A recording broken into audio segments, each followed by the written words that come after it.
I stepped at the phone screen, my vision swimming as tears blurred the words while I typed the message I had repeated in my mind for the past 3 hours. It is over. I cannot continue anymore. You have chosen her, so stay with her. Do not contact me again. Rachel. My finger hovered above the send button. For 3 years, I had loved Tyler Brooks with everything I had. And now, after seeing him with my own eyes, holding and kissing his personal assistant right beside the car in the parking lot near the cafe where the two of us had our first date, where he said the first words of love, my heart felt crushed without mercy. Bitterly, it was also the place where I once thought that if one day we married, I would return there to celebrate our engagement. I had imagined an entire future. 36 months together, hundreds of nights beside each other, conversations that lasted until dawn, dreams shared, moments when he told me I was the only woman he loved. All of it shattered now like a glass falling onto concrete.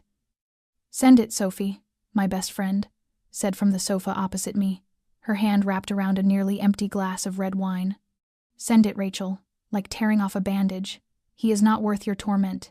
You deserve to close this chapter. I knew she was right. Knew I needed to be decisive.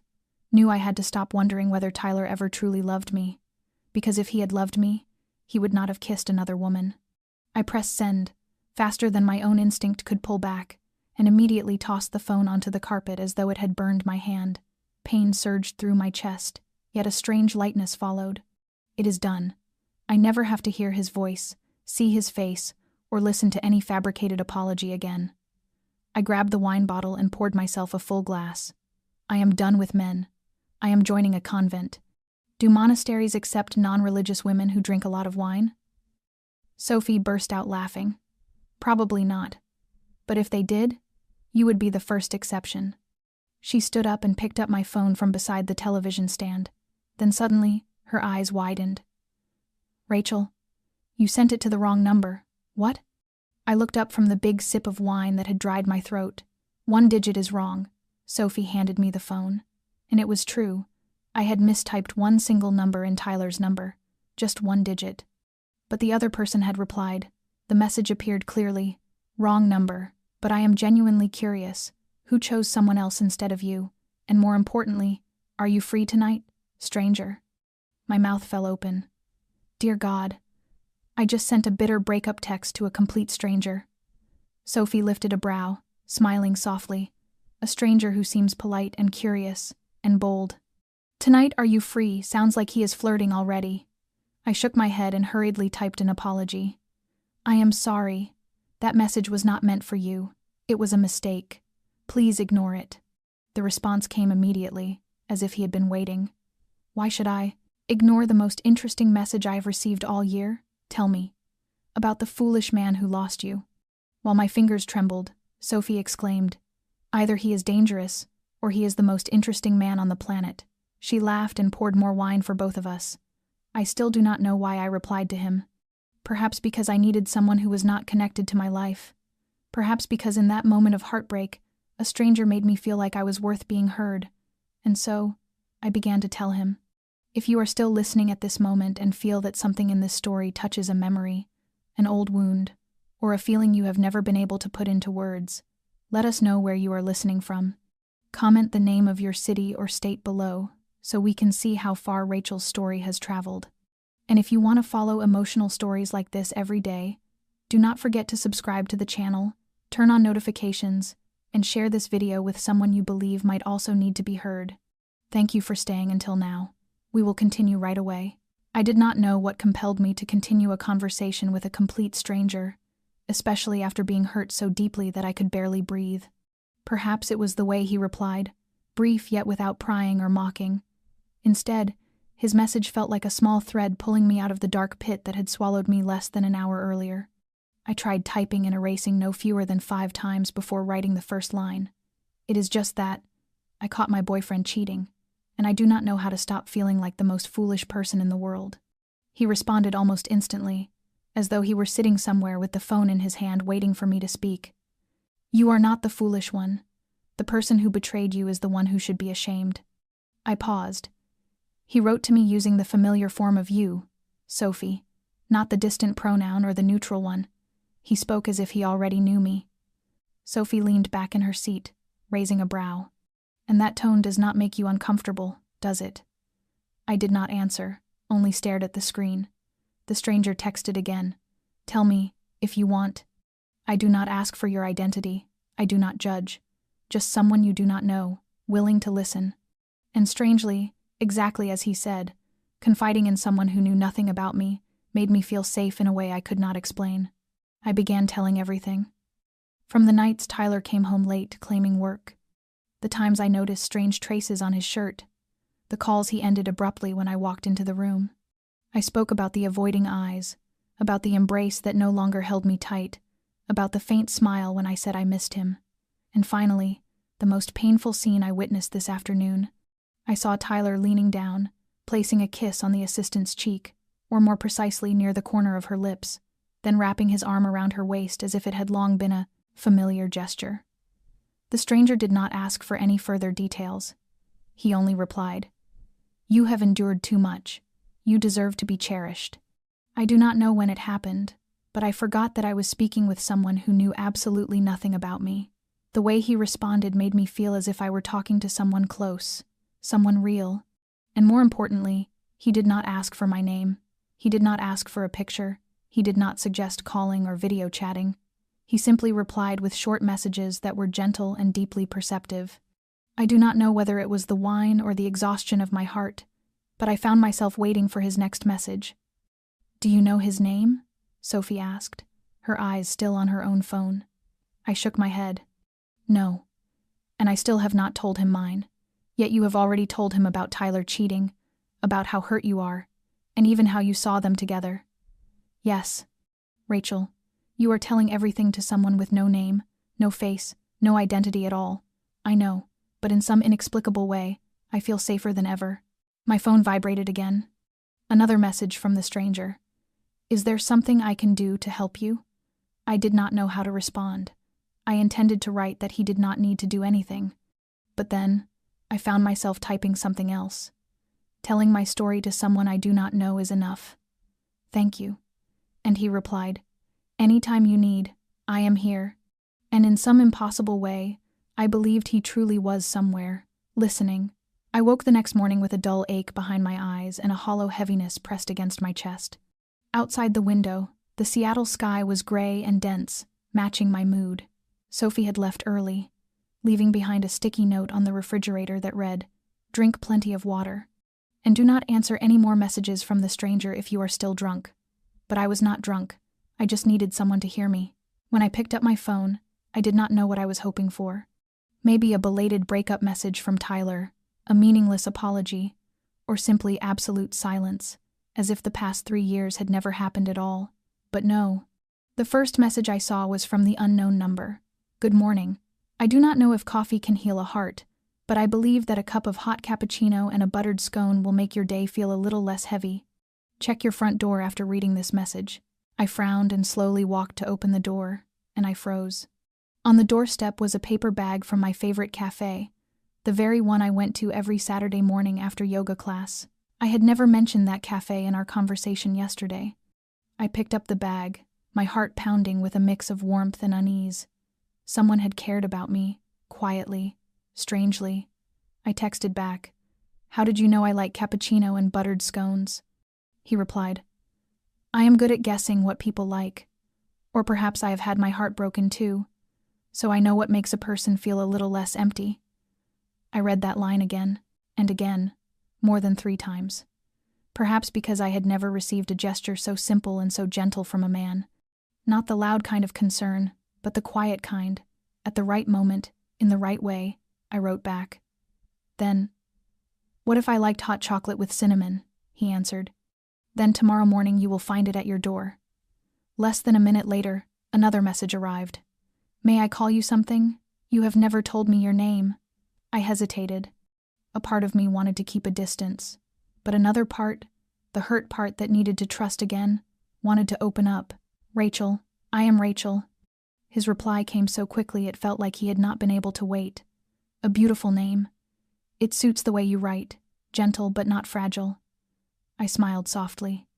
Sophie always said I had a weakness for kind words. Maybe she was right, I asked. "And you?" I cannot keep calling you the stranger forever, he replied. Adrian. Call me Adrian. In my mind, I instantly pictured a dark-haired man with a faint smile, a deep voice, cool but compelling. I did not know why, but that name sounded like someone who had stepped out of a mystery novel or an old film. I smiled. So, Rachel and Adrian, two strangers, accidentally connected by a mistyped message. I leaned back in my chair, holding the cup of hot cappuccino still steaming in my hands, watching the phone screen glow with the next message. What do you do for work? I asked, oddly naturally. Adrian replied, I fix problems for people. Not a plumber, if that is what you are thinking, but I am good at handling complicated things. I laughed. He was vague in an intriguing way. But not frightening, I typed. How do you listen to people's stories without judging them? He answered. Because everyone has moments when they lose their way, and everyone needs someone who will listen without condemning them. I sat in silence for a long time after that message, because I did not expect a stranger to understand my feelings so clearly. A gray morning in Seattle, and a stranger named Adrian was making my world soften, little by little. Maybe it would only be temporary. Maybe tomorrow he would disappear like a passing rain shower. But right now, here, I felt like I was no longer alone. And for the first time in many months, I did not begin my morning with tears. That afternoon the rain still would not stop. Seattle in this season always seemed covered in a thin gray mist that made everything quieter, more contemplative. I sat in my small apartment wrapped in a light blanket, my laptop open in front of me but my eyes fixed on my phone, as if the moment I looked away, Adrian would disappear from my world like a half-forgotten dream. Since morning we had been texting, not much but steady, gentle, never demanding. I told him that I worked as a graphic designer, that I preferred drawing by hand rather than digitally, and that I often imagined logo designs as characters with their own personalities. Adrian listened, responding briefly but deeply, as if he truly cared, not just out of politeness. No one had ever asked why I chose design instead of architecture, why I turned down a job in New York to stay in Seattle near my mother and live a quiet life. But Adrian had asked. Not too much, not insistently, just enough to make me feel that I mattered in someone's eyes. Near noon I made a careless remark that if I could eat anything in the world today without leaving the house, I would choose the creamy mushroom pasta from Il Vento downtown. It was my favorite dish, but because Tyler was allergic to mushrooms, we rarely ate there. Adrian did not reply right away, only sent a small, smiling symbol. I thought he had stepped away from the conversation. But about 40 minutes later, the doorbell rang. I startled slightly. When I opened the door, a delivery person stood there holding a food bag with the Il Vento logo printed boldly across it. I could hardly believe my eyes. The delivery person confirmed my name and left immediately, leaving me with the rich aroma rising from the warm bag in my hands. I opened the container and my heart tightened. Creamy mushroom pasta, garlic butter bread, a mixed salad with burrata cheese, exactly what I always ordered, not missing a single detail. And tucked beside it was a handwritten note, the lettering slanted, sharp, unmistakably masculine. I hope lunch today makes you feel a little lighter. And if you smiled when you opened the bag, then that is all I needed from this day. I laughed. Not because of the food, but because for the first time in many months, someone truly cared about the small things I said. Adrian not only listened, he remembered, he noted it, he acted on it. Not loudly, not showy, he made me feel seen. I texted him, "You just did something dangerous." Because now, every time I am hungry, I will hope someone knocks on my door with exactly what I am craving. Adrian replied. Then I will have to hire someone to stand by at Il Vento. I laughed, a sound rising from deep in my chest, light and genuine. I could not remember the last time I felt this unburdened. Maybe it was before everything with Tyler became quiet and distant. Maybe it was long before, when I still believed that loving with my whole heart was enough. I wrote back, "Do you always do this for strangers?" Adrian. No. Only for the people I want to stop being sad. I went still. Perhaps I was allowing myself to step into something undefined. Perhaps I was taking a risk. But in that moment, I only knew that I was slowly opening my heart to someone I had never met. And the strangest part was that I did not feel afraid. I only felt grateful. grateful that in a world where everyone was busy with their own stories, there was still someone quiet enough to listen and gentle enough to care in the right way, at the right time. Sophie came to my house on Saturday afternoon, carrying 2 cups of milk tea and a bag of cinnamon sugar donuts from the place we always called the sanctuary of the soul whenever life hurt a little too much. The moment she stepped inside, she noticed the paper bag from Il Vento still sitting on the kitchen counter beside the napkin with Adrian's handwritten note, and she immediately turned to look at me with an expression that was part suspicion and part unfiltered curiosity. "Do not tell me you are letting yourself fall into some online romance movie." I shrugged, trying to appear calm, though my cheeks felt warm. "It is nothing. It is just," he heard me say, "I liked that dish. And then he ordered it from the exact restaurant and had it delivered right to your door, did he not?" Sophie interrupted, moving closer and sitting in the chair across from me in the living room. "Rachel, you know I love you. But you also know how practical I am. You are texting with a mysterious man you have never seen, whose profession you do not clearly know, whose intentions are uncertain, and you are beginning to like him?" I did not answer right away. I lowered my head, fiddling with the corner of the tablecloth, my heart tangled like a knot of threads. "I do not know if it is liking him." As though every little thing I say matters. He remembers what I like. He listens without interrupting, without judging. Sophie sighed softly, her voice gentler when she spoke again.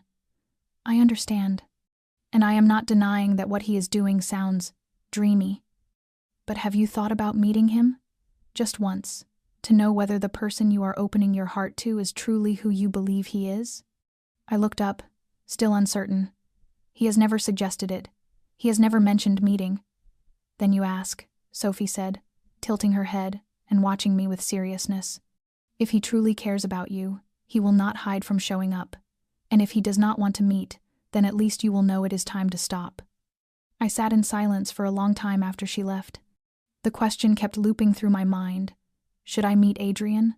Would he be anything like the man I imagined, calm, refined, thoughtful? Or was I simply idealizing a stranger because I was too lonely? I looked at my phone. Adrian's last message was from that morning after I sent him a picture of a cappuccino with a heart made in the foam from my favorite cafe. Beautiful. "But if you were here, I would make you one even lovelier." I smiled, feeling my heart flutter for the first time that day. And then I typed, "Adrian, I have a question. Have you ever thought about meeting? Just a simple meeting, no pressure. I just want to be sure you are real and not something I imagined."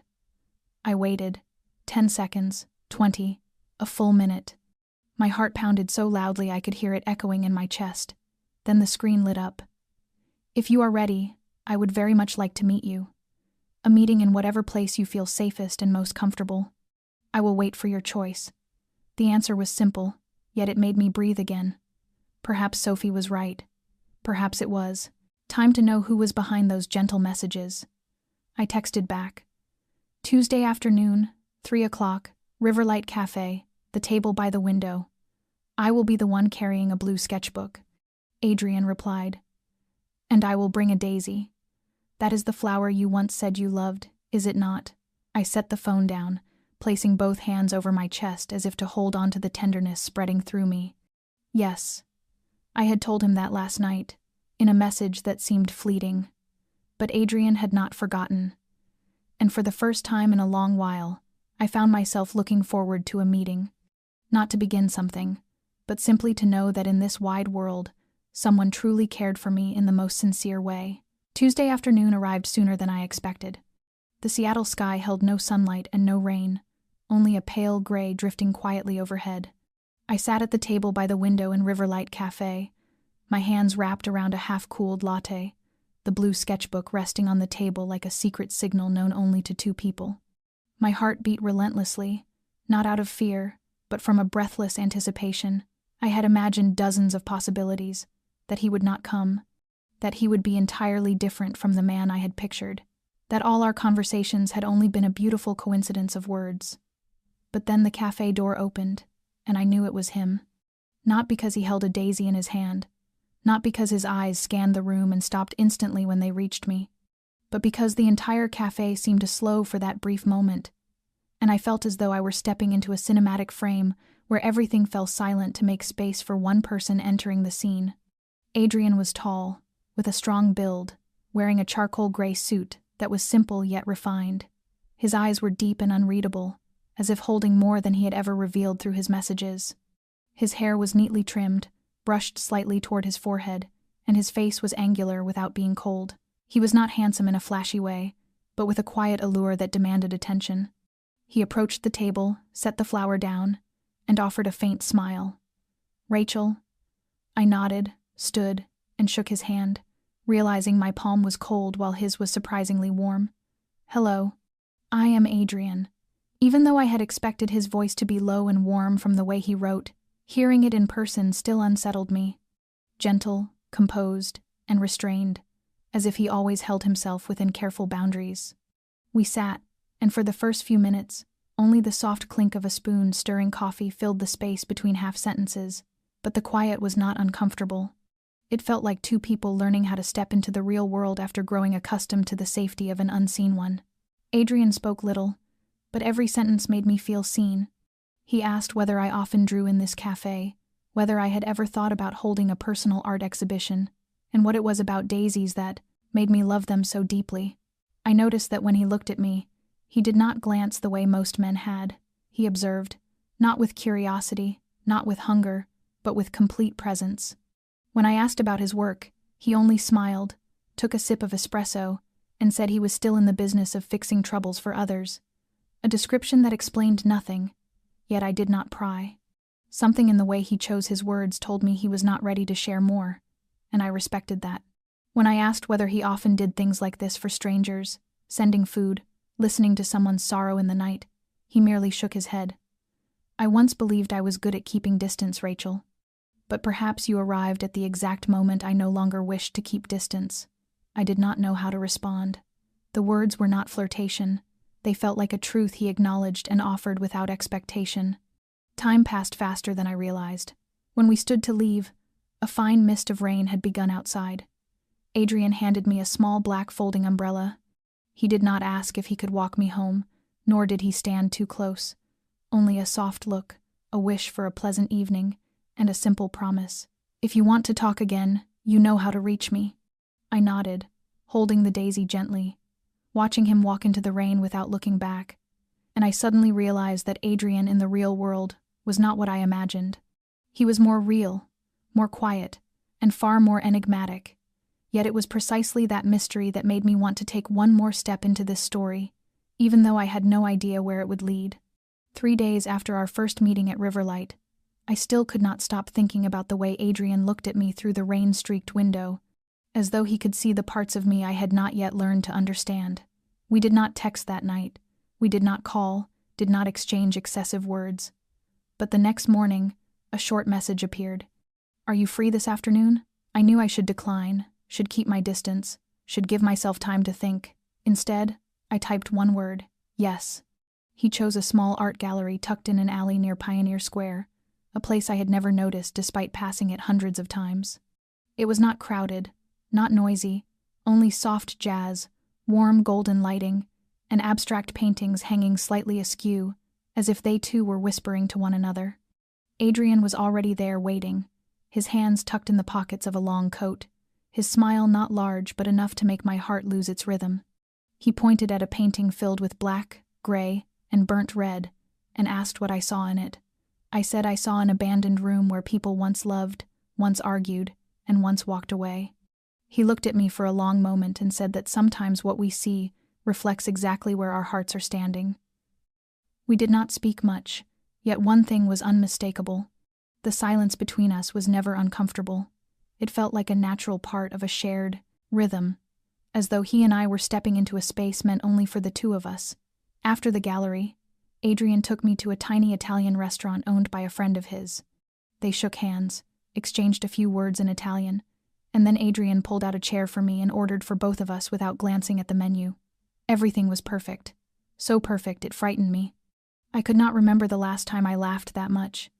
I could not recall ever feeling so protected by someone who did not even touch me, only placed a hand on the back of my chair. By the time we stepped outside, night had fallen. The breeze was light, not cold, yet I shivered a little. Adrian removed his coat and draped it over my shoulders without asking. And in that moment, as we stood still on the sidewalk with the streetlight stretching our shadows across the damp pavement, he said something I never expected to hear. "Rachel, I am not good at doing things by the book. I do not make promises or build pretty futures just to make someone feel safe. But if you are willing, I want to ask something of you. Date me. Without obligation. Without long-term expectations. Just two people existing beside each other, honest and clear, without pretending." I froze for a few seconds. Not because I was disappointed, but because his honesty, his courage, his lack of disguise made me feel as though I stood before someone who was not afraid of being hurt and not afraid of hurting, if the truth required it. I asked him why it was me. He was silent at first, then answered, "Because you do not try to make me believe in anything. You simply exist in your own way, and I feel at peace in that." His proposal lingered in my mind the entire way home. It was not the kind of confession found in romantic films. No "I love you," no flowers, no sweeping soundtrack, but it was real. Real enough that my heart suddenly felt lighter. Perhaps I should have refused. Perhaps I should have waited for something more certain. But after everything that had happened, I only knew one thing. I did not want to step out of this strange, warm circle. Not yet. And so I replied, without promises, without embellishment, "Let us see where this goes." I sent my message of agreement close to midnight, after hours of lying still and staring at the ceiling with my thoughts spinning in circles faster than I could hold on to them. Let us see where this goes. 4 simple words, yet they pulled a long thread of tangled emotions through me. When my phone vibrated to show that Adrian had seen the message, I closed my eyes, unwilling to wait for a response. A part of me felt lighter. Another part felt as though I were stepping onto a thin wire suspended between 2 cliffs. One side cold logic warning me to stop, the other side soft emotion urging me to live honestly with myself. I did not tell Sophie, not yet, because I knew she would worry, would ask 100 questions I did not yet have answers to. Adrian and I were nothing, but we were also no longer 2 strangers tapping words across a screen. Between us was something without shape, without name, yet strong enough that I did not want to walk away from it. I was tired of relationships that demanded definitions, milestones, and long-term planning. With Tyler, everything had been a structured blueprint. The year of the engagement, the year of the wedding, the year to have a child. Yet nowhere in that blueprint was there a line about holding one another's heart each day. Adrian was different.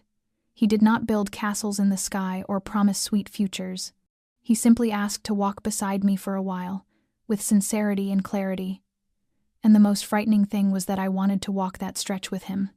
I wondered whether I was being fragile, whether I was clinging to Adrian like a lifeline after losing my bearings. But then I remembered the way he listened. The warm pasta waiting outside my door, the look in his eyes when he saw me in the rain for the first time. And I knew the feeling did not come from emptiness. It came from connection. A quiet, deep connection, unlike anything I had ever known. The next morning, Adrian texted good morning as he always did. But this time, I did not only smile. I felt my heart soften. He did not mention the message from the night before. He did not question or confirm. As though he knew and was waiting for me to take the lead, I replied, "So where do we go for our next time together?" He answered, "Do you like the ocean?" "I think I have found a quiet stretch of sand where you can hear the waves and the sound of yourself." I smiled and typed, "I like the sound of waves, and I like the quiet. Then this weekend, if you want." I looked out the window. The Seattle sky was still gray as always, but inside me it felt like sunlight had appeared. Not bright, but warm enough for me to know I had crossed a boundary. Not between fear and courage, but between the Rachel who always worried about what might happen if she let go, and the Rachel who allowed herself to live in the present even without knowing what tomorrow would bring. I did not know what waited ahead, but I knew I was ready to take another step. With Adrian. In a relationship without labels, without promises, without expectations, but real. And in this moment, that was enough. The weekend trip to the ocean felt like a thin slice in time, a place where everything stopped moving at the pace of ordinary life and drifted slower, softer, so real that I sometimes wondered whether I was dreaming. Adrian picked me up in a black SUV with an interior so immaculate it felt untouched, carrying a faint scent of cedarwood in the air. He did not play music, only let the wind slip through a slightly open window, and every so often glanced at me with an expression that made my heart skip. We drove nearly 2 hours northwest to a quiet stretch of shoreline, Adrian said few people knew, and where there was no phone signal. I did not ask how he found it. I did not feel the need for a reason to be together in a place far from the world. We walked along the sand, mostly in silence, pausing now and then to pick up an unusual seashell or draw strange shapes with our fingertips. He told me about a skiing trip where he nearly died after getting lost in the Rockies, and I told him about the first time I went camping as a child, when I wandered off the trail for 3 hours and thought I would never see my mother again. We did not exchange grand confessions, but enough to feel closer. That evening we had dinner at a seaside restaurant where the lamps hung low against wooden beams, and the food was seasoned so precisely it felt as though someone had listened to the memory of my taste buds before preparing it. Adrian ordered for me as if he had known my palate for years. After the meal, when we stepped onto the sand again, he removed his shoes, rolled up his cuffs, and let the sand bury his feet while the wind tousled his hair. I watched him in the pale moonlight and felt as though I were standing beside someone I had known in another life. No need to explain, no need to define, just knowing. We did not kiss that night. We only held hands and sat beside each other in silence for hours. Yet in that silence I felt myself opening, layer by layer, without defenses. After that day, everything shifted into its own rhythm. Our meetings became more frequent. Adrian always chose places that surprised me. A botanical garden that opened only at night for members, a cafe hidden behind an old bookstore, an antique cinema with 3 rows of seats where films were projected with a reel machine. He did not speak in romantic phrases, but everything he did showed he observed, he paid attention, and he wanted to create moments meant only for me. Once he took me to a harbor just to sit on the deck of a boat and listen to the waves hitting the hull. We spoke about what makes a person attached to a place. I said memory. He said people. At the time, I did not dare believe it, but now when I look back, I know he was talking about me. We kept our promise of no obligation, yet everything between us felt like a real relationship. Adrian did not interfere with my life, or demand to see me every day. But he was always there at the right moment, a message after a terrible meeting, a daisy already waiting in a vase outside my door on a rainy morning, a simple question that felt like being embraced from afar. I no longer remember when I started waiting for his messages each morning, when I began saying his name silently whenever something happened that I wanted to share. Everything arrived too naturally, too gently, and I did not realize that my heart had reshaped itself. Love did not bloom like fireworks.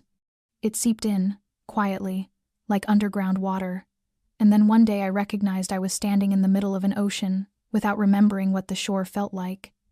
And strangely, I was not afraid at all. I did not know when the shift began, the moment when our dates no longer left only warmth, but started leaving behind the quiet echo of unspoken questions. Perhaps it was the evening he arrived almost an hour late for dinner at my place without warning, and offered only a brief apology with no explanation. Perhaps it was the day I noticed a large bruise near his wrist when he rolled up his sleeve, and when I asked, he simply smiled and said it was from working out. Perhaps it was because he had no social media, no photographs on Google, no LinkedIn, no trace that resembled any man I had ever known. In today's world that might sound romantic, but to someone who had been betrayed, it awakened a familiar instinct of caution. I began paying attention to the small things, the way he avoided talking about family, the way his answers about work always sounded carefully constructed yet never concrete. Words like consulting, handling sensitive situations, resolving crises for select clients, repeated themselves without a single specific example. And then, on a Friday night, when Adrian said he had to leave on an unexpected business trip and could not meet as planned, I could not stop myself from opening my laptop and typing into the search bar, Adrian Seattle private consultant. Nothing. I added the last name he once mentioned in passing, Chamberlain. Still nothing. For one fleeting moment I wondered, if he did not exist online, was I falling in love with a ghost? I could not stop. I searched through page after page, through forums, through business directories. No one named Adrian Chamberlain working at any consulting firm in the city. No one with his presence. No one with his quiet but weighted voice. My heart began to feel heavier. Not because I suspected betrayal, but because I felt I was loving someone who would not allow me to see the whole of who he was. I remembered what Sophie said when I first told her about him. A man who makes you feel safe but has nothing verifiable is always the one you should think hardest about. I did not want to believe Adrian was hiding something. But I did not want to walk forward without knowing whom I was placing my trust in. I asked a few friends connected to the legal field about the name Chamberlain, contacted a few risk management offices in the city. Still nothing. No one knew. No one had ever heard. Meanwhile, Adrian still texted every morning, still said things that made me laugh, still appeared in ways that softened my heart. Yet it was that very perfection that frightened me more. I feared that if I asked, he would withdraw. I feared that if I did not, I would never know who I was walking beside. I began writing a list of questions, as though preparing for a conversation I knew would eventually come. Adrian was the one who made me feel seen and heard. But now I wondered, what about him? Who was he when I was not looking? Who was the man whose name I whispered into the quiet hours of the night when the world was still enough to hear my own heartbeat? And I knew it was time to find the answer. Not to accuse, but to understand. Because loving someone is not only believing what they offer, but having the courage to look at what they keep hidden. I had imagined I would ask him on a calm evening, when both of us had time to sit down, look each other in the eye, and speak with kindness. But truth has its own way of revealing itself, never following anyone's schedule. That day, I received a strange envelope delivered directly to the studio where I worked. There was no sender, only my name written by hand in a stiff, sharp script like the lines of a technical drawing. Inside was a photograph. Adrian, impossible to mistake, wearing a black suit, standing beside an older man whose face I had seen in the news, with a caption beneath it that read, "Dominic Bellotti, head of the Bellotti family in New Jersey, investigated for money laundering and organized murder." Below that was a bank statement with the name Adrian Chamberlain showing large transfers to organizations connected to notorious crime families. My whole body went cold, not because of the photograph, not because of the numbers, but because a part of me, deep down, had always known Adrian did not belong to the ordinary world. The times he disappeared without explanation, the injuries he never clarified, the selective silence. I sent him a short message. "I need to see you. Urgent." He replied with only 3 words. 5 o'clock. Riverlight. I arrived 20 minutes early, my heart pounding like a drum, my mind full of questions yet unable to form a single sentence strong enough to begin. When Adrian walked in, I did not see the man who once held me by the ocean, or the man who listened to me through long nights. I saw someone unbearably unfamiliar. He sat down, did not avoid my gaze, and simply asked, "What have you discovered?" I slid the envelope across the table. He did not open it, only nodded slightly. "I am the man powerful families hire to handle problems. Legal, not legal, somewhere in the gray between the two. I do not kill, but I clean up after everything ends. I do the things no one else wants to dirty their hands with. I am the one they call when the law is too slow and morality is too rigid." The words fell from his mouth like a report prepared in advance, yet his voice carried no defensiveness, no justification, no excuses, only truth laid bare. "I had suspected," I whispered, my voice sounding like it belonged to someone else. "But I did not think it would be, I do not even know what to call it." "Mafia?" He nodded quietly. "Some families with long histories, some rising groups. They pay for me to clean what cannot be exposed. I am not proud, but it is the life I chose long ago." "Why?" I asked. "Why would someone like you choose that path?" He was silent for a long time before answering.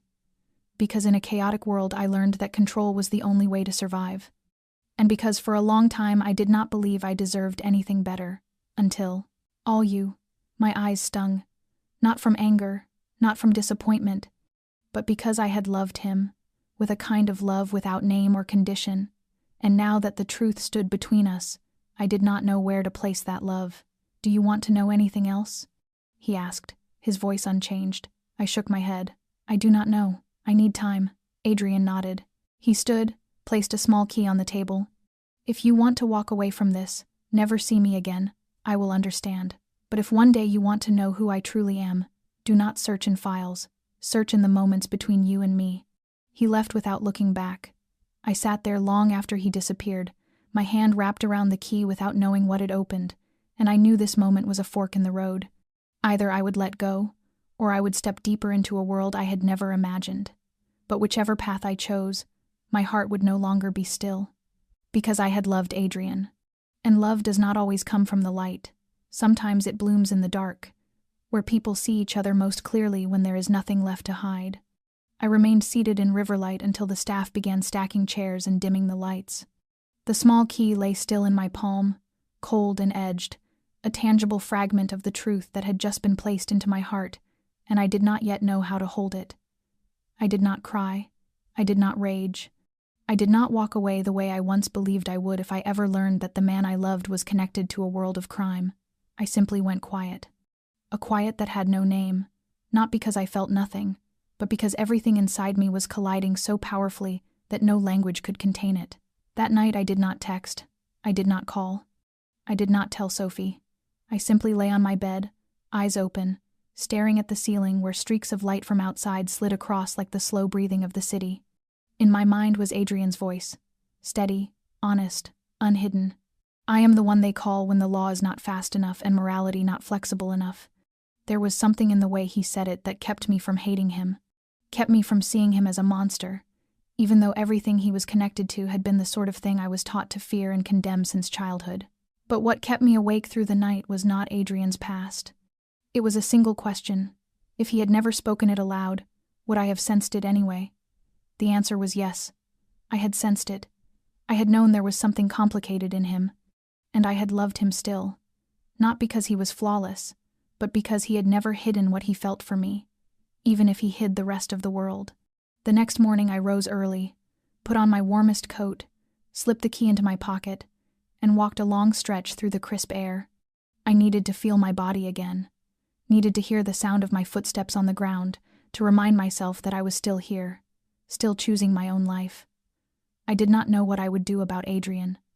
I know how far I could go, but I knew something with more clarity than ever before. I could not retreat. I could not pretend I had never loved him. I could not return to the life I lived before, where everything was defined yet hollow. Adrian had entered my world in mystery, but the way he cared for me was the only thing that had never been unclear. He had not promised. He had not mapped a path. He had not begged to stay. He had simply given me the power to choose, and that alone made me feel respected. That afternoon I returned to my apartment, opened the drawer where I kept my old sketches, and took out the notebook I used to draw in during my most chaotic years. I did not draw Adrian. I drew a closed door, and behind it a dense forest, dark, yet pierced by a thin thread of light. Then I folded the book shut, picked up my phone, opened the very first message Adrian had ever sent, and typed a new one. I do not know what waits ahead, but I am not running. After sending it, I set the phone down and exhaled slowly. Whether he ever read it or not, whether he ever replied or not, I had chosen to stand still, and sometimes love does not begin with certainty.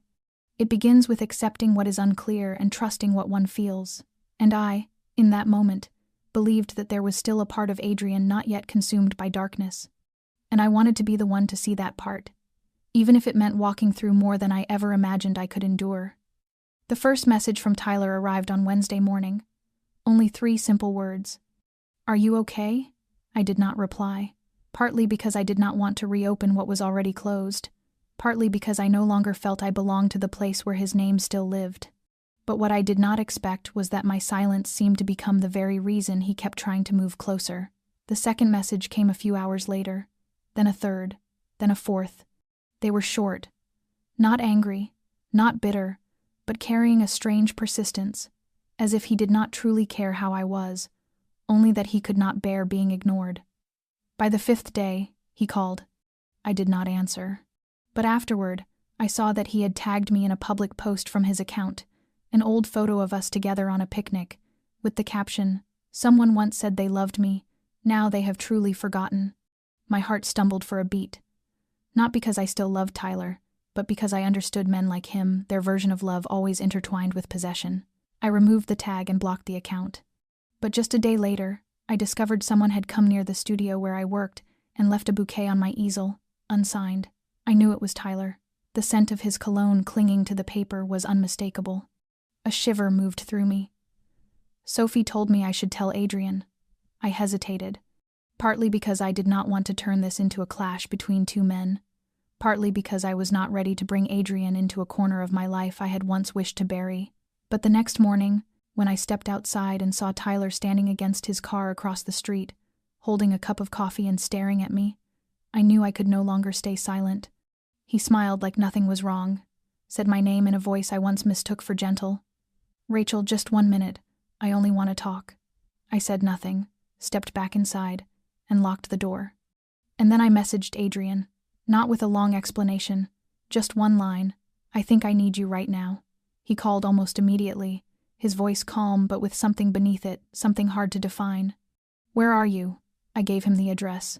He told me not to go anywhere, to lock the door, and wait for him. 20 minutes later, I heard a car stopping briskly outside. When I lifted the curtain, I saw Adrian step out, not rushed, not loud, but with a certainty in his stride as though he knew exactly what he would do next. I could not hear what he said to Tyler. I only saw the two men standing across from each other on the sidewalk, close enough that there was no need to raise their voices. Adrian did not touch him. He did not have to. His eyes alone made Tyler step back. Then they exchanged a few words I could not catch. But when Adrian returned to his car and drove away, Tyler was no longer there. That evening, I received a message from an unknown number, only 4 words. "I am sorry. I will not bother you anymore." I knew it was from Tyler, and I also knew Adrian was the one who made him understand that every path back had been closed. When I texted Adrian to say thank you, he replied only this: "No one has the right to make you feel afraid in your own life." I stared at that message for a long time. I knew Adrian was not the kind of man who used force to prove love. But he would not stand still while the woman he loved felt threatened. And something in that quiet of his made me feel more protected than any poetic declaration ever could. Tyler was the past. Adrian was the present. And I began to understand that even though there were still many things between us that could not yet be named, one truth had become undeniably clear. I was no longer alone. I thought I would feel lighter after Tyler withdrew, after the ghost of the past stopped lingering on the streets I walked or standing silently outside my door each morning. But that relief lasted only a few hours before it was replaced by another kind of fear, deeper, undefined, lingering like smoke slipping through a crack in the door. I began looking at Adrian differently, not because I doubted him, but because I could not stop the thoughts weaving through my mind. How could one man make Tyler, a man who had never known fear, step back so quietly after a brief conversation? How could someone remain silent and yet make another person feel threatened enough to disappear? I did not know what Adrian had said, what he had done, but I knew without question that it had not been merely words. He was the kind of man who did not need to raise his voice or throw a punch to make someone understand that crossing the line would have consequences beyond prediction, and that was what began to frighten me. Not fear that he would ever harm me, but fear that I was stepping into a world where the rules were unlike anything I had ever known. Fear that one day someone else might stand at my door, not Tyler, but someone coming because of Adrian. I began to startle at small sounds in the night. Began to look around when leaving the supermarket. Began to check the front door twice before sleeping. I hated that feeling, hated the way a part of me was beginning to live, as though I always had to be alert, even though I had never seen Adrian do anything wrong to me. But alongside that fear was another feeling strange, conflicting, undeniable. I had never felt so loved. Adrian did not speak much. He did not promise to protect me, did not declare love in fevered words, but every action he made said it for him. He remembered the time I finished work, and always called, just when I was waiting for the bus. He left an umbrella in my mailbox when the weather turned to rain. He sent a goodnight message every evening, never forgetting, no matter where he was or what he was doing. And most of all, he never forced me to understand or accept his life. He simply let me choose. I once read that real love does not come from poetic words, but from feeling safe beside someone. If that is true, then Adrian had given me that, in his own way, even though it came with a shadow I could not fully see. One evening, as we sat together on the sofa with soft light around us and an old jazz record playing quietly in the background, I turned to him and asked in a whisper, "Are you afraid?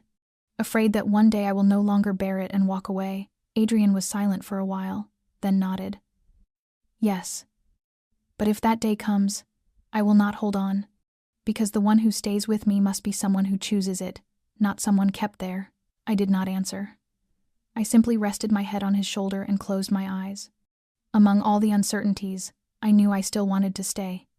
Even if afraid, even if confused, because sometimes love is not walking in the light. Love is when you choose to take someone's hand and step into the dark, simply because you trust that they will not let go. I had not expected a proposal to come then, least of all on an evening that seemed so ordinary among the cold final days of autumn. We were having dinner in a small restaurant tucked into an alley behind the old theater, where warm golden light fell across exposed brick walls, and classical music drifted from a record player as though the whole room belonged to a decade long gone. Adrian had been silent through the meal, but not with the heaviness of tension. He watched me quietly, as if memorizing every expression, every gesture. I was just about to ask him if something was wrong, when he suddenly took out a small black box and placed it on the table between us without a single word of prelude. The box opened, and inside was a platinum ring, simple and elegant enough to make me forget to breathe for a moment. He did not kneel. He simply looked at me with those deep eyes and spoke in a voice soft as drifting air. I do not have a normal life to offer you. I do not have the guarantee of a perfectly safe future. But if you accept, I will give everything I have, all of it, to love you, protect you, and walk with you, whether it is through the light or through the dark. Will you marry me, Rachel? I thought I would cry, would tremble, or even laugh from the shock. But I only fell silent, not because I did not love him, but because something rose in me, something I had never dared to name before: doubt. 3 days earlier, I had received an anonymous email. No subject, no signature, only a few short lines. He is not the man you think. Ask Adrian about the 16th of November in Boston. You deserve to know the truth. I almost deleted it immediately, thinking it was a cruel joke or a trap meant to make me question him. But those words lingered, drifting through my thoughts, slipping between moments with him, silently gnawing at a trust I once believed unshakable. I had not asked him. I had not dared to. I did not know which frightened me more, the truth, or the possibility that I no longer had the courage to hear it. And now, as he placed the ring before me, all my emotions surged at once until my heart tightened painfully. I loved him, without doubt, but I was afraid. Afraid that this love was pulling me into a storm whose depth I could not see. Afraid there were parts of Adrian's life I would never reach, never be strong enough to bear. I looked at him and saw that the light in his eyes did not falter even though I had not answered. He did not rush. He did not press. He simply waited, with a patience so deep that it made me want to run into his arms and flee from him at the same time. I began, but the words fell apart into a breath. I need time. Adrian nodded, as though he had already prepared himself for that response. He closed the box gently, like placing a dream back into its safest place. When we left the restaurant, he held my hand the way he always did, not tighter and not looser. But I knew that inside his hand was waiting, and inside mine was a question with no answer yet. What happened on the 16th of November in Boston? And would it be enough to change everything I had believed until now? I could not sleep for 2 nights after the proposal, and the anonymous email remained in my inbox untouched. Each time I looked at Adrian, 2 layers of emotion overlapped in my chest: love and uncertainty. I knew I could not keep avoiding it. I could not step toward a lifelong promise while holding a question with no answer in the back of my mind. The 16th of November in Boston. I searched for everything I could about that day. A man named Vincent Romano was found shot to death in his home.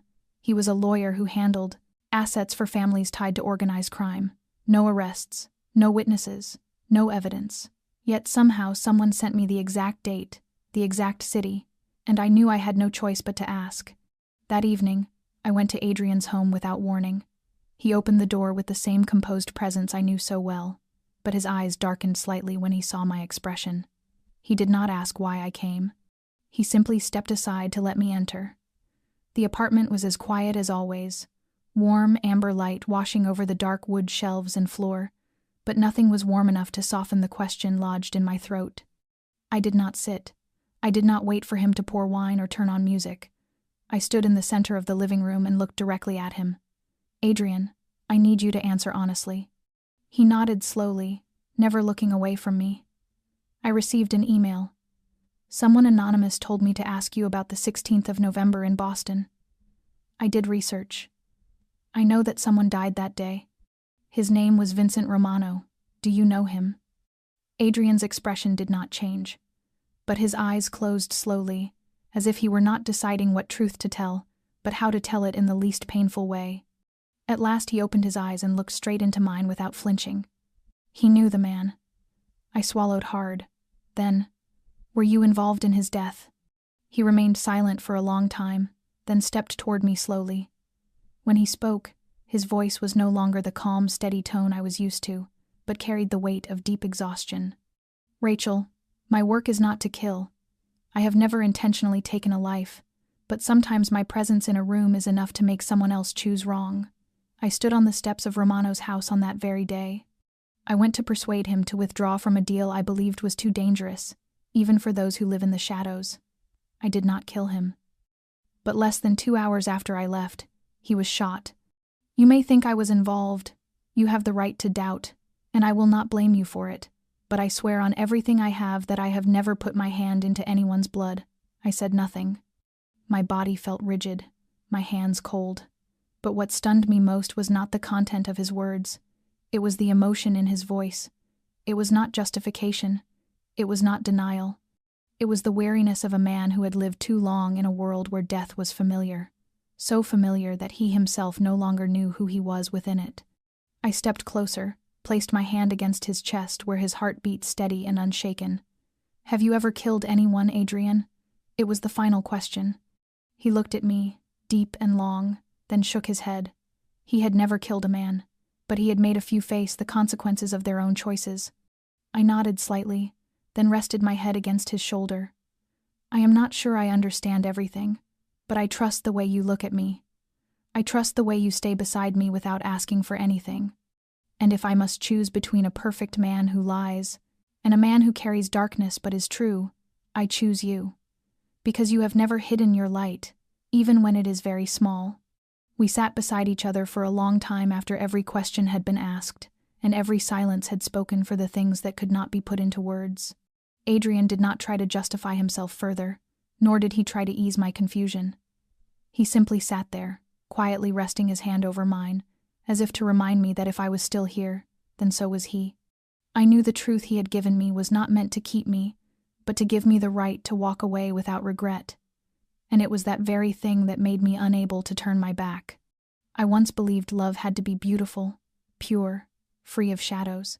But sitting next to this man, I began to understand that sometimes real love is when you see all the ugly parts, the chaos, the pieces that are frightening, and still choose to stay.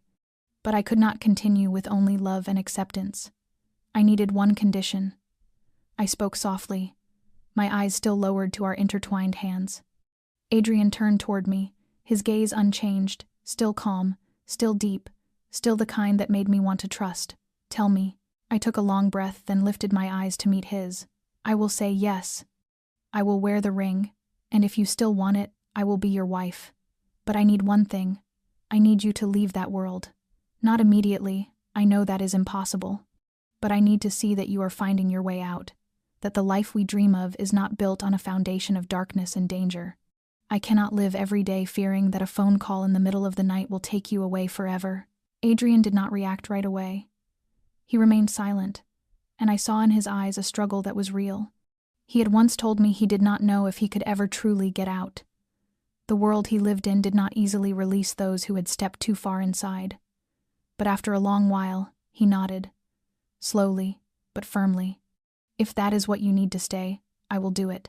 Not because I fear losing you, but because it is time for me to do it. Not just for you, but for myself. I smiled, softly, as though I could finally breathe after months of living between belief and fear. I squeezed his hand, then rested my head on his shoulder the way I had done hundreds of times before, but this time felt different. As if, for the first time, we were no longer standing at opposite ends of a blurred truth. We were looking toward the same direction. I knew the road ahead would not be easy. There would be days I would doubt, days when his past would return and knock at the door just when I thought I had finally learned to forget. There would be moments when I would grow tired of holding faith in a world that had once broken me. But I also knew that if there was anyone worth risking that for, it was Adrian, because he did not only give me love, he gave me choice. And when I laid down my condition, he did not argue, did not offer sweet promises. He agreed with the quiet commitment in the eyes I had trusted from the very beginning. I did not need a perfect life. I only needed someone who would always be honest, always try, and always choose to stay. And now, I had him, and a promise that from this day forward, the two of us would begin learning how to step out of the darkness, together. We were married on a quiet winter morning, when the city was still wrapped in a thin veil of mist, and the streets had not yet filled with cars. It was not a dream wedding with a white gown, flower-lined aisles, or applause from family and friends. There was no music playing, no minister standing beneath candlelit arches. It was only a small room inside a suburban city hall, where an officiant read vows in an even tone, and the two of us stood facing each other, holding hands beneath the soft light streaming through the glass window. I wore a simple ivory knit dress and held a bouquet of white tulips that Sophie had sent earlier that morning with a note that read, "No need for noise. Only the right person." Adrian wore a black suit and a gray tie, his hair neatly combed, his eyes gentle as though this were the last day left in the world, and he wanted to spend all of it looking at me. When the officiant asked if I agreed, I nodded without a moment of hesitation. Not because I no longer felt fear, but because I had accepted that true love does not arrive with perfect safety. It comes from knowing every flaw, every shadow, and choosing to stay. Adrian slid the ring onto my finger with hands that trembled slightly, something rare for a man who controlled everything. And when he leaned in to kiss me, his lips did not linger too long or press too hard, but enough for me to understand that from that moment forward we were no longer two separate selves. After the ceremony, we held no celebration, posted no photographs, and told no one except Sophie. Adrian said it was not because he was ashamed, but because he wanted to protect me. Until everything was truly safe, he wanted our love to remain a quiet territory where no one could reach or harm it. I agreed without regret. Everything that mattered was already in front of me. Then we left the city for a few days, driving north along the coast to a small house he had rented overlooking the ocean. The house was wooden, the floors creaked softly, the kitchen smelled of baked bread and coffee, and the bedroom was filled with morning light. On the first night there, we lay together on the long chair outside the porch, sharing a blanket, listening to the waves crash endlessly against the rocks. Adrian held my hand tightly and said this was the first time he felt he had a real life. I turned to look at him and saw, for the first time, peace shining through those deep eyes, as though he too had finally stepped out of a long nightmare. The days there passed slowly. We cooked together, walked along the beach, sometimes remained silent for hours, yet felt as though everything had been said. No one called, no one searched, no one interrupted. In that small house, time seemed to pause so that two people who once lived inside chaos could begin writing a new chapter free from surrounding darkness. I did not know what the future would bring. I was not naive enough to believe all difficulties had ended. But I knew one thing with certainty. I had married the man I loved, not because he was perfect, but because he dared to face himself and dare to begin again.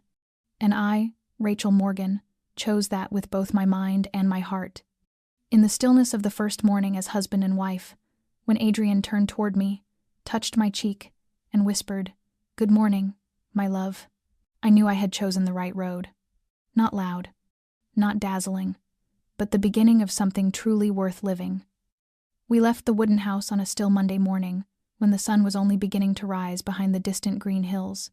Adrian drove with one hand resting lightly on the steering wheel and the other holding mine, as though he feared that if he let go, all the quiet days we had just lived would dissolve like the remnants of a fading dream. I leaned my head against his shoulder, feeling the steady rhythm of his heartbeat and the familiar warmth that made me forget everything else in the world. We had no real plan for a honeymoon. We simply drove, following the coastline, stopping wherever the sunlight fell beautifully, wherever a small restaurant or a roadside cafe invited us in. Adrian said he wanted to live in the most ordinary way he had ever imagined, driving with his wife, eating simple meals, sleeping in modest rooms that did not need luxury, only cleanliness and quiet. And so did I.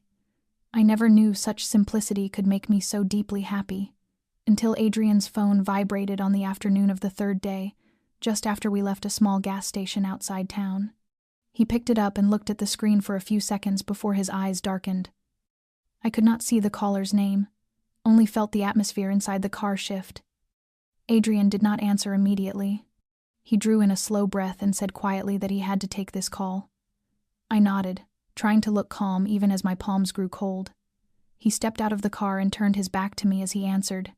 I could not hear his words, only saw the subtle tension in his shoulders, the occasional slow nod, the long pauses that felt like held breath.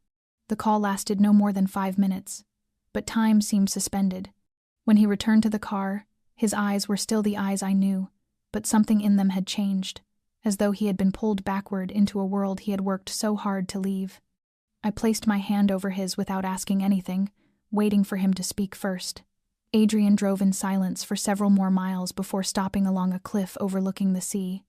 He turned off the engine and leaned back against the seat.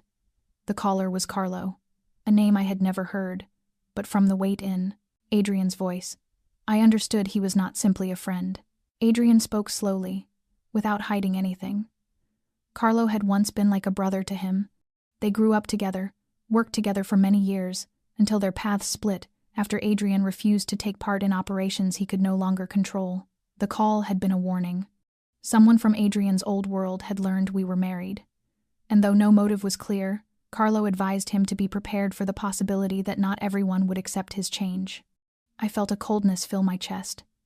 Not because I feared a specific danger, but because I understood that a past unresolved will always try to return. I looked at Adrian and saw the conflict etched across his face. He wanted to protect me, wanted to hold to his promise to leave that world behind, yet he also knew that to do that, he might have to face the shadows one final time. I placed my hand against his cheek and forced myself to speak the words I was not sure I was ready to say. If you need to go back and finish this, I will not stop you.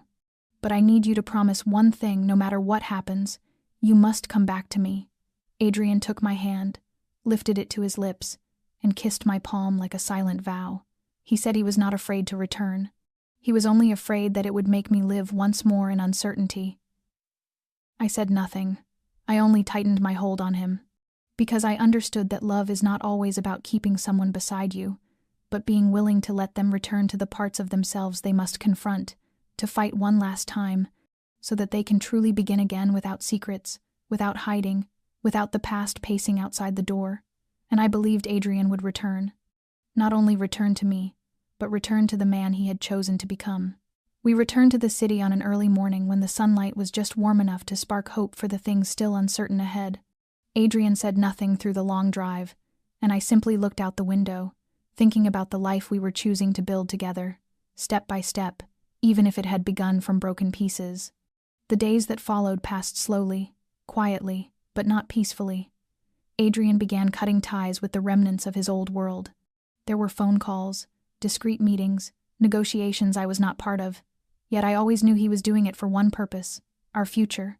Some days he came home with tired eyes, but he was always the one who cooked dinner, always the one who took me on evening walks through the park, as if to remind me that no matter how much chaos lived outside, the safest place for both of us was still in each other's arms. Once I asked him, if someday things did not turn out the way we hoped, if the past refused to release us, would he regret choosing this path? Adrian looked at me deeply, his hand tightening gently around mine, and he answered in a low, steady voice, "Then we will fix it, together." Those words became a quiet reminder I carried through all the days that followed. Nothing is perfect. No one enters love with a heart untouched by hurt. But if two people can be honest with each other, patient with each other, and face the hard things side by side, then that love deserves to be called real. My story with Adrian is not a fairy tale. It began with a mistyped message, a shattered heart, a chance conversation, and from there, hundreds of small choices to trust, to forgive, and to begin again. Perhaps the greatest lesson I have learned from all of this is that sometimes what seems like a mistake is really the beginning of the greatest right thing in your life. Sometimes a closed door is not an ending, but an invitation to find the right one, leading you to the place where you belong. Thank you for listening to this story all the way to this moment. If you have ever stood where Rachel once stood, ever ached from loss, ever felt caught between past and future, tell us how you feel. Leave a comment below and share what is true from your heart, because perhaps your story may become a light for someone else out there. Do not forget to subscribe, to like, and to share this video with the people you care about. Each day, we hope to bring you stories full of emotion, depth, and human meaning, so we can heal and walk through life together. Thank you for being here with us. We will see you in the next video with a new journey, a new story, and perhaps one that reflects a part of you. Wishing you and your family good health, joy, and peaceful days ahead. Goodbye, and see you again.